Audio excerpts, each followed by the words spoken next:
പ്രിയ രാധയോ? ഒരാളുടെയും കണ്ണിപ്പെടാണ്ട് എങ്ങനെ ഈ മറിഞ്ഞിരിക്കണേ? ഇതൊരു വിദ്യ തന്നെയാണ്.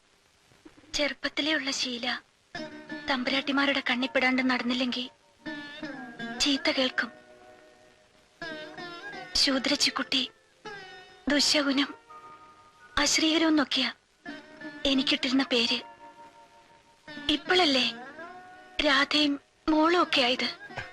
ഇപ്പോ ആ പവറിൽ അങ്ങോട്ട് നടന്നൂടെ? എന്തിനാത്? ഒക്കെ കള്ളസ്നേഹ കാട്ടണത്.